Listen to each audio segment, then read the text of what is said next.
Hello dear students. So today we'll start with salt analysis. As we all know that in a salt we have one cation, one anion that we call as simple salt. So in simple salt, when we talk about a cation and anion, in salt analysis we need to detect what cation we have in the salt or what anion we have in the given salt. So today we'll start with the cation detection. And these cations can be detected in various groups as they have been categorized on the basis of their solubility product values. So we have total 0 group and then 6 groups. That means total of 7 groups we are having. And the detection of these cations have been done on the basis of these group-wise detection. So today we'll talk about 0 group cation, and in 0 group we have one cation, that is ammonium, in our syllabus. So today we'll talk about the detection of ammonium cation. So are you ready with that? Let's start. So here I am having the test for 0 group. We'll do this test. First I'll take the cation. If I know what cation I am having, I can directly do the confirmatory test. But since I don't know what cation I am having, so I go with the preliminary test, and on the basis of that preliminary test, will finally confirm that whether cation we are having is ammonium or not. So here I am having a salt. This is the salt, and in this salt we have this ammonium cation. That's why I am giving you the test. So I am taking one spatula of this salt. For this test, I just add sodium hydroxide solution, or you can take sodium palette also. Don't add water to it. Okay.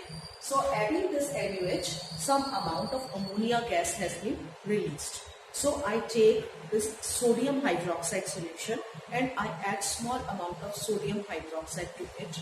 On adding this, we get the smell of ammonia. Now you cannot sense the smell, so we are having a test of this ammonia. How we can test? I'll just take a glass rod that is dipped in this HCl. This is HCl solution, and I take this HCl in a test tube.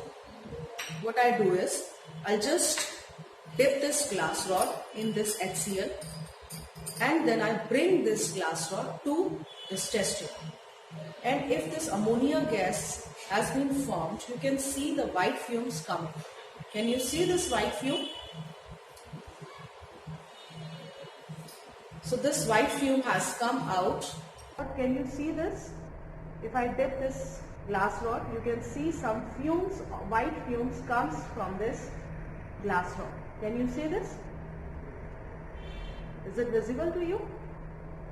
Let me show you again the ammonia gas that has been evolved, and the white fumes, very good white fumes have been evolved.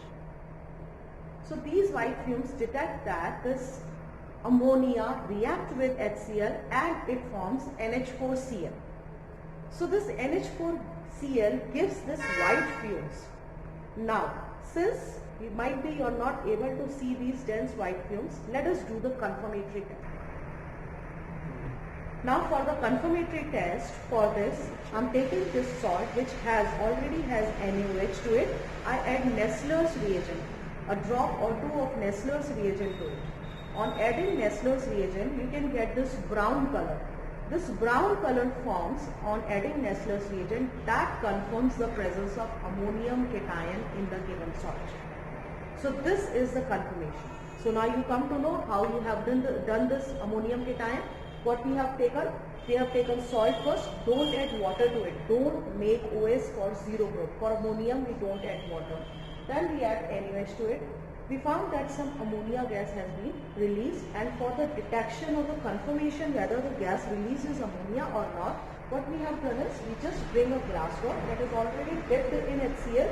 We find that at the mixture at the bottom, that means at the top, we find that at the top we'll be having some white fumes comes. That means the HCl will react with this ammonia gas, we get this NH4Cl that gives dense white fumes. And for the confirmatory, we add just Nessler's reagent to this mixture, that means salt or NaOH, and we get this brown color. So that confirms the presence of ammonium cation. So please learn this test and do it in the lab. Thank you.